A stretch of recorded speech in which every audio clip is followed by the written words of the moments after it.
Podcast. L'aviation réagit face à son empreinte carbone avec M. Alexis Leclerc, PDG de Leclerc Consulting. Bonjour M. Leclerc. Bonjour. Pourriez-vous nous parler de l'impact de l'aviation sur notre environnement?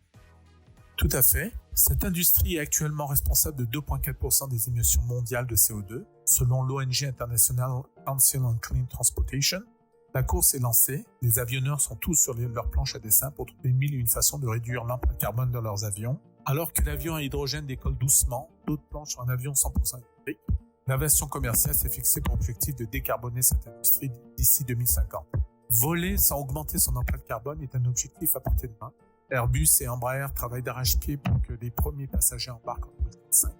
Les équipes d'ingénieurs système d'Airbus travaillent actuellement sur un système de propulsion capable de convertir l'hydrogène liquide en électricité et de faire tourner un moteur, et ce de manière beaucoup moins polluante que les moteurs actuels. Le cœur du système est constitué de piles à hydrogène.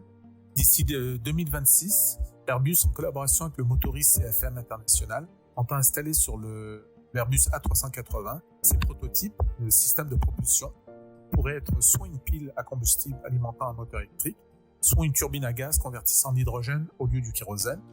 Son utilisation dans l'aviation commerciale pose encore de nombreux défis techniques, notamment la nécessité de stocker ce gaz à très basse température, moins de 235 degrés Celsius, et haute pression dans des réservoirs sphériques. De plus, l'hydrogène mettra les pièces mécaniques à rude épreuve car il brûle à une température beaucoup plus élevée, un défi de plus pour un secteur soumis à des règles drastiques de certification et de sécurité. Les piles à combustible n'émettent que de l'eau lorsqu'elles transforment l'hydrogène en électricité, mais la puissance des moteurs à hélice qu'elles alimentent est limitée. Une turbine à gaz alimentée à l'hydrogène est plus puissante, mais elle est aussi plus polluante car la combustion de l'hydrogène émet des oxydes d'azote qui contribuent au changement climatique. Les deux technologies sont en cours d'évaluation afin de déterminer leur potentiel pour l'aviation et un choix sera fait en fonction des résultats. Airbus prévoit de tester ces systèmes dans les airs de 2026 à 2028 dans des conditions de vol réel. Une fois la technologie choisie, Airbus lancera en 2028 la conception d'un véritable avion à hydrogène avec 100 passagers, une autonomie d'environ 2000 km. Caractéristiques que les ingénieurs de l'entreprise jugent réalistes avec la technologie actuelle. Si tout se passe comme prévu, le premier avion à hydrogène d'Airbus devrait entrer en service en 2035. Le constructeur brésilien Embraer compte également lancer ses premiers avions à hydrogène en 2035. Selon ce que la compagnie a révélé cette semaine, ceux-ci seront plus petits avec 19 à 30 places et une autonomie plus restreinte, environ 370 km. Boeing a également investi dans l'hydrogène, son petit démonstrateur biplace a volé pour la première fois en 2008. Pour l'instant, cependant, la compagnie américaine n'a toujours pas annoncé d'avion. Elle se concentre plutôt sur les carburants d'aviation durable, plus connus sous l'acronyme anglais SAF, Sustainable Aviation Fuels. Pour réduire ses émissions, ces carburants de synthèse, qui font aussi partie de la stratégie de décarbonisation d'autres industriels, peuvent être produits, par exemple à partir d'huile alimentaire usagée ou de CO2 émis par les usines. Ce CO2 est capté à la source dans des cheminées industrielles et recombiné chimiquement avec de l'énergie issue de l'hydrogène pour redevenir du carburant. De son côté, Safran cherche à s'imposer comme la pièce maîtresse de l'aéronautique décarbonée. Pour ce faire, l'équipementier a choisi de s'associer chez Thales à plusieurs business units. Des rachats stratégiques lui permettront d'affirmer sa position de leader, notamment sur le segment de la performance énergétique pour l'aviation civile, mais aussi en tant que fournisseur de systèmes de haute technologie pour les avions militaires. L'entreprise était surtout connue pour sa participation aux économies d'énergie induites par l'amélioration de l'efficacité énergétique de ses réacteurs. C'est en grande partie à lui que l'on doit le fait que l'avion consomme aujourd'hui un peu plus de 2 litres au kilomètre par passager, soit autant qu'une voiture moyenne avec 4 personnes.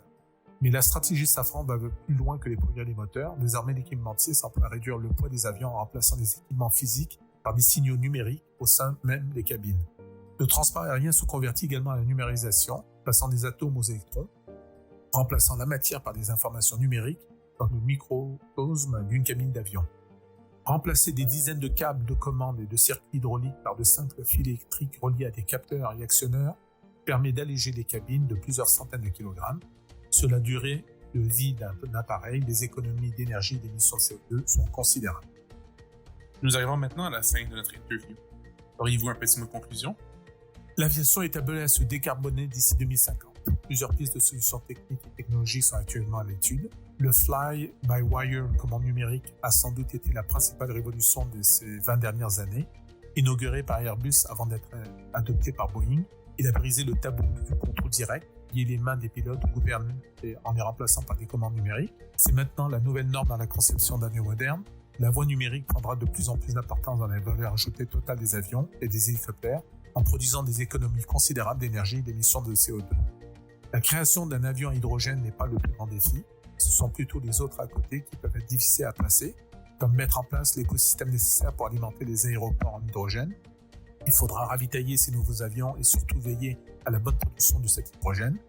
À l'heure actuelle, il sera difficile d'approvisionner l'industrie aérienne en hydrogène vert en grande quantité, confirme le programme FlyZero.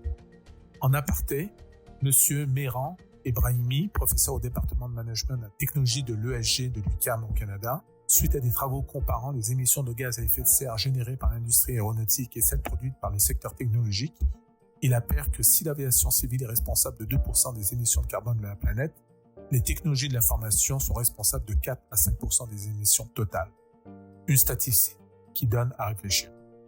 Et merci pour le temps que vous nous avez accordé aujourd'hui. Pourriez-vous nous rappeler comment vous retrouvez sur les réseaux sociaux? Tout à fait. Vous pouvez nous retrouver sur les plateformes Facebook, LinkedIn, Instagram et sur notre site internet www.leclercconsultinggroup.com. Et je vous rappelle que les experts de Leclerc Consulting Group sont disponibles en tout temps pour vous accompagner ou vous conseiller sur vos projets et vos stratégies organisationnelles. Je vous remercie.